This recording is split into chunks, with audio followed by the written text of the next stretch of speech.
थे कि आयोग का कैलेंडर है, आयोग जब कैलेंडर जारी कर देती है तो कम हो या ज्यादा हो वैकेंसी आती है। और कैलेंडर को सुधारने का, आयोग का कैलेंडर सुधारने का सबसे बड़ा जो श्रेय है वो अतुल प्रसाद सर को जाता है। इतनी बेहतरीन तरीके से समय पर इतनी बड़ी बड़ी बहालियों को कंप्लीट कराना और उसके बाद पाठक सर के निर्देशन में सबको तुरंत ज्वाइन कराना, ये 2 लोगों की टीम जो थी पूरे बिहार में एक बड़ा क्रांति लाया है वैकेंसी के अंतर्गत। तो मुझे लगता है कि मैं तो हमेशा बच्चों को स्पष्ट किया कि भाई वैकेंसी आनी है, लेकिन एक बड़ा जो बेहतरीन फैसला हुआ वो टीआरई 4 को लेकर के हुआ।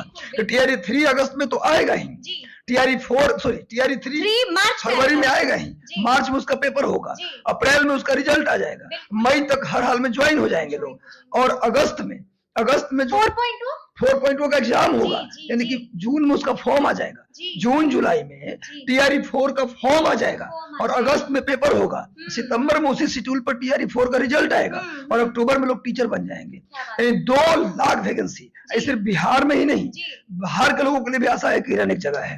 भाई आज उत्तर प्रदेश बुलेट की रफ्तार से यहाँ नौकरियां दी जा रही हैं, बिल्कुल बुलेट की रफ्तार, बिल्कुल उसी रफ्तार से दी जा रही है। हमारा अकेला बिहार राज्य है जहां पर बाहर के लोग भी एक आशा किरण से देख रहे हैं अपने लोग अपने आप को रोजगार में जाने के लिए, और 2 लाख वैकेंसी है। अब मैं कहता हूँ कि विद्यार्थी इधर उधर की बातों को छोड़े और लग जाए। जिनको इस बार एस्टेट देना था, वो सबसे बड़ी चिंता में वो थे, इस बार एस्टेट देना था, सीटेट देना था, वो चिंता में थे कि हमको मौका मिलेगा कि नहीं। लेकिन अब ठीक है, मौका नहीं मिलेगा टीआरई 3 में, हो सकता है 4.0 में मिलेगा, 4.0 में मिलेगा। अगस्त, आखिर तो अगस्त के ही वेट कर रहे थे आप, ये तो बोनस मिल गया तब ना जी, तो बोनस मिल गया जी, लेकिन आप तो अगस्त को ही ट्राई कर रहे थे। तो भाई जो लोग स्टेट का पेपर दे रहे हैं अभी भी कुछ नहीं कहा जा सकता, हो सकता है अपीयरिंग को मौका दे दे। एक बार नोटिफिकेशन टीआरई 3 का वेट कर लीजिए, इधर उधर की बातों में मत रहिए। अगर नोटिफिकेशन आता है, अपीयरिंग का मौका मिलता है तो टीआरई 3 का पेपर आप दीजिए, अगर नहीं मिलता तो कोई गम नहीं, 70,000 सीट अगली बार 1 लाख सीट होगा। और एक चीज और बताऊं मैं, एक चीज और क्या है कि टीआरई 1 में जितने पुराने बीएड के बच्चे थे निकल गए, टीआरई 2 में जो और बचे हुए थे वो निकल गए। अब नया सेशन वाले का 2025-26 में बीएड होगा, तो अब नया सेशन में लोग आएंगे, पुराने लोग अच्छे लोग निकल गए, तो अब टीआरई 3 और टीआरई 4 में टीआरई 1 और 2 से कम कंपटीशन होगा। सच्चाई बता रहा हूँ, कम कंपटीशन, बिल्कुल कम कंपटीशन होगा, क्योंकि टीआरई 1 और 2 में अच्छे बच्चे जितने थे वो सब एग्जाम पास करके निकल गए। टीआरई 3 और टीआरई 4 में जो बचे हुए बच्चे वही तो अपीयर होंगे, तो संख्या भी कम होगा, उनका जो फॉर्म भरने वाले की संख्या होगी वो भी कम होगी और कंपटीशन भी उतना टफ नहीं होगा। कंपटीशन टफ नहीं होगा बल्कि हल्का होगा। अच्छा, हम ये जानना चाहते हैं रजनीश सर आपसे कि कितने पदों पर वैकेंसी आएगी। अगर हम बात करते हैं बीपीएससी टीआरई 3.0 की और बीपीएससी टीआरई 4.0 की, बहाली कितने पदों पर? टीआरई 3.0 में 70,000 प्लस, 70,000 प्लस कहा गया है, लेकिन मुझे लगता है कि 1 लाख पहुंचेगा, वो भी 1 लाख पहुंच जाएगा। मुझे ऐसा लगता है 70,000 प्लस ऐसे बोला गया है, लेकिन 70,000 तो मिनिमम रहेगा ही, ये कंफर्म हो गया है, लेकिन वो 1 लाख भी जा सकता है। एकदम 100% है कि वो लाख के आसपास निकल गए। टीआरई 3 और टीआरई 4 में जो बचे हुए बच्चे वही तो अपीयर होंगे, तो संख्या भी कम होगा, उनका जो फॉर्म भरने वाले की संख्या होगी वो भी कम होगी और कंपटीशन भी उतना टफ नहीं होगा। कंपटीशन टफ नहीं होगा बल्कि हल्का होगा। अच्छा, हम ये जानना चाहते हैं रजनीश सर आपसे कि कितने पदों पर वैकेंसी आएगी। अगर हम बात करते हैं बीपीएससी टीआरई 3.0 की और बीपीएससी टीआरई 4.0 की, बहाली कितने पदों पर? टीआरई 3.0 में 70,000 प्लस, 70,000 प्लस कहा गया है, लेकिन मुझे लगता है कि 1 लाख पहुंचेगा, वो भी 1 लाख पहुंच जाएगा। मुझे ऐसा लगता है 70,000 प्लस ऐसे बोला गया है, लेकिन 70,000 तो मिनिमम रहेगा ही, ये कंफर्म हो गया है, लेकिन वो 1 लाख भी जा सकता है। एकदम 100% है कि वो लाख के आसपास रहना है। इसमें मैं बता दूं कि पीआरटी में सबसे ज्यादा सीट होगा। टीआरई 3 में जो 70,000 सीट मान लीजिए आता है, तो मुझे लगता है पीआरटी में अकेले 35-40,000 सीट होगा, अकेले पीआरटी प्राइमरी में। तो जिनका प्राइमरी स्कूल में है वो लोग, अब चूंकि टीआरई 2 में उनका सीट बहुत कम था, अब बहुत बेचारे वो बिफर रहे थे कि मेरे लिए कोई सीट ही नहीं है, पिछड़ा वर्ग, अत्यंत पिछड़ा वर्ग कल्याण विभाग में खाली वैकेंसी था। इस बार जो है पीआरटी में 35,000 के आसपास सीट मुझे लगता है रहने की पूरी संभावना है। अब बाकी 35,000 में 6 to 8, 9, 10, 11, 12 तीनों रहेंगे, लेकिन हर सब्जेक्ट में वैकेंसी होगी, इसकी भी गारंटी है। और टीआरई 4 में 1 लाख सीट होगा, तो वहां पर पीआरटी में थोड़ा सा कम सीट हो जाएगा, फिर क्योंकि टीआरई 1 में 3 में ला देंगे वो, तो प्राइमरी में वहां कम रहेगा, लेकिन फिर 6 to 8, 9, 10, 11, 12 में सीट बढ़ जाएगा। तो ऐसे में हताश उदास नहीं होना। मतलब आप ये कह रहे हैं कि 70,000 3.0 में तो मिनिमम आएगी ही आएगी, और अगर 4.0 की बात करें तो लाखों सीटों पर वैकेंसी। हाँ बिल्कुल, और बिल्कुल मैं तो कहूंगा कि बच्चों को हताश नहीं होना है। जितना स्मूथली और जितना फेयर तरीके से बिहार में पेपर हो रहा है, हर डाउट को बच्चों को क्लियर किया जा रहा है। OMR जारी कीजिए तो आयोग OMR जारी कर रहा है, मार्कशीट जारी करिए तो मार्कशीट जारी कर रहा है, आंसर की जारी कीजिए उसी दिन, आंसर की तो और क्वेश्चन पेपर तो उसी दिन जारी हो रहा है जिस दिन आप एग्जाम देके निकल रहे हैं।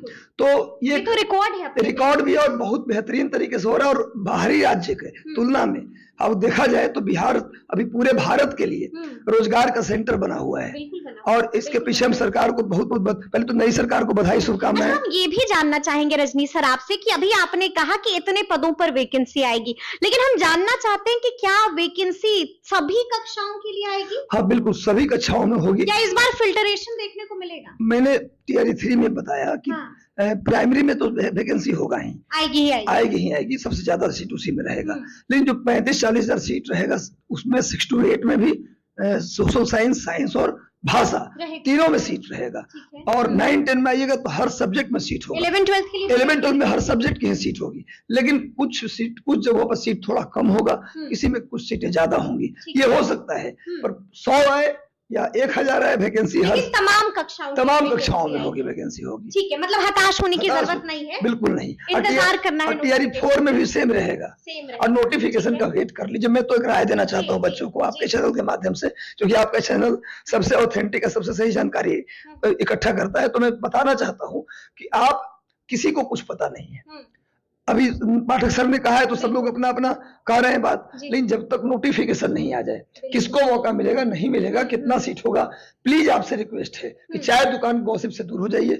कुतर्क और यहाँ अर्थहीन और कुतर्क बातें ज्यादा होती है, किसी को कुछ जानकारी नहीं होता, लोग चर्चा में बना देते हैं। इसलिए प्लीज अपने कमरे में बंद हो जाइए, रात दिन करके पढ़िए, फॉर्म आने का वेट मत कीजिए। TRE 3 में नहीं मिलेगा, TRE 4 में मिलेगा। अगस्त में भी अगर पेपर होता तो बहुत समय नहीं था। मतलब कि रजनीश सर ये कह रहे हैं कि गुरु यहाँ पर टेंशन लेने का नहीं है बल्कि देने का है, तो अभी टेंशन नहीं लेना है चाय दुकान पर, बिल्कुल नहीं लेना है। और नोटिफिकेशन आए उसके अकॉर्डिंग अपना काम कीजिएगा, लेकिन पढ़ाई करते रहिए। अच्छा, अभी रजनीश सर ने मुबारकबाद दी है कि नई सरकार आ गई है, ठीक है, अभी आपने कहा कि भाई मुबारक हो, नई सरकार आ गई है। तो हम रजनीश सर से जानना चाहेंगे कि सरकार में आई है बीजेपी भी, और ये वही बीजेपी है जो चीख कर कह रही थी कि अगर हमारी सरकार बनेगी तो हम डोमिसाइल लागू कर देंगे। क्या लगता है रजनीश सर, सरकार तो बदल गई है, अब तो एनडीए की सरकार है, महागठबंधन नहीं है, डोमिसाइल लागू होगा या हटा ही? देखिए, जिस चीज के बारे में जानकारी हमें नहीं है उसके बारे में हम कमेंट करना अच्छा नहीं समझेंगे। इसके विषय में मुझे कोई जानकारी नहीं है। डोमिसाइल आएगा कि नहीं आएगा गवर्नमेंट के ऊपर है, इसलिए मैंने कहा नोटिफिकेशन का एक बार वेट कर लीजिए। इसलिए इसमें कमेंट हम नहीं कर सकते हैं। सरकारें कोई भी हो, लोकतांत्रिक तरीके से चुनी हुई सरकारें होती हैं, सबका स्वागत है। जो भी सरकार बने सबका स्वागत है, सब लोकतंत्र हमारे यहाँ। लेकिन लगता क्या है कि डोमिसाइल का क्या होगा? मुझे अभी इसमें कोई नुकसान हुआ है डोमिसाइल का? अपने स्टेट के लोगों का थोड़ा नुकसान तो हुआ है, लेकिन अब इस पे हम कुछ बोलना नहीं चाहेंगे, क्योंकि जब आएगा नोटिफिकेशन आएगा उसका वेट करना चाहिए। और अपनी तैयारी में रहिए। यूपी का बच्चा या बिहार का बच्चा या झारखंड का बच्चा, कहीं का बच्चा हो, स्टूडेंट सारे हैं। अब कोई ऐसा नहीं कोई ऑक्सफोर्ड और कैम्ब्रिज से आ रहा है, सब यही के बच्चे हैं, सब वही मेहनत कर रहे हैं। आप ही की तरह सभी लोग गाइड पढ़ते हैं और सभी सामान्य बैकग्राउंड से आते हैं, उसी के बीच से निकलना है। आप अपनी पढ़ाई को फोकस कीजिए, इन सब चीजों में मत पढ़िए, क्योंकि आपके कहने से न डोमिसाइल खत्म होगा न डोमिसाइल लागू होगा, ऐसा कुछ नहीं होना है। इसलिए आप पढ़ाई पे फोकस कीजिए, आपके हाथ में केवल मेहनत है, मेहनत कीजिए। हम मेहनत करने का राय देंगे हम। ठीक है। अच्छा, हम ये भी जानना चाहेंगे रजनीश सर कि हमने इस बार का भी पेपर देखा और आपने भी देखा कि कट ऑफ आसमान छू रहा था, पेपर टफ भी था। तो हम आपसे जानना चाहेंगे कि अब वक्त बहुत कम है। अगर हम बात करें BPSC TRE 3.0 की, तो हम जानना चाहेंगे रजनीश सर से कि अब तैयारियां कैसे की जाएं? देखिए, अब 2 महीने का वक्त है। बच्चों का एक सबसे बड़ा सवाल कि 2 महीना में क्या करेंगे। अब TRE 1 की देखिए, उसमें तो 1.5-2 महीने समय मिला। TRE 2 में भी वही स्थिति रही। 2 महीने वक्त केवल एक बच्चा को तो मिल नहीं रहा है, सबको मिल रहा है। सभी को 2 ही महीने मिला है। अब 2 महीने में सब लोग दौड़ेगा। अब कौन कितना दौड़ पाता उसकी कैपेसिटी के अकॉर्डिंग है। दौड़ेगा वही जो व्यक्ति डाइवर्ट नहीं होगा। मोबाइल फोन से दूर रहना है। मोबाइल फोन में इंस्टाग्राम और फेसबुक, कम से कम ये 2 चीज आपके मोबाइल से हट जाना चाहिए। यदि आप तैयारी कर 2 महीने बाद कर लेना सब कुछ इंस्टॉल, रात दिन देख लेना यार परीक्षा के बाद। लेकिन अभी तत्काल 2 महीने अपने आप को रिचार्ज कीजिए। मोबाइल में अगर YouTube का किसी का सेशन देखते हैं आप, तो YouTube का सेशन में भी कुछ लोगों की आदत है कि एक लाइव खत्म हुआ फिर दूसरे की लाइव पे चले गए। प्लीज YouTube कम मैक्सिमम देखिए तो 2 से 3 घंटा, 3 घंटे से ज्यादा यदि YouTube पे आप बिताते हैं तो आपका फेल होना तय हो जाएगा। फेल होना तय हो जाएगा, बिल्कुल तय हो जाएगा। आप किसी का भी चैनल देखो, मेरा देखो, मैंने कहता मेरा ही देखो, जिसका पसंद करते उसी का देखो, पर उस चैनल को 3 घंटे से ज्यादा मत देखो, मैक्सिमम 3 घंटे। वो भी तब देखो जब आपका पढ़ने का बिल्कुल मन नहीं है, एकदम से बोरिंग हो गया, एकदम पढ़ने का मन नहीं, तब YouTube चैनल पे जाओ। कम से कम 200 MCQ GS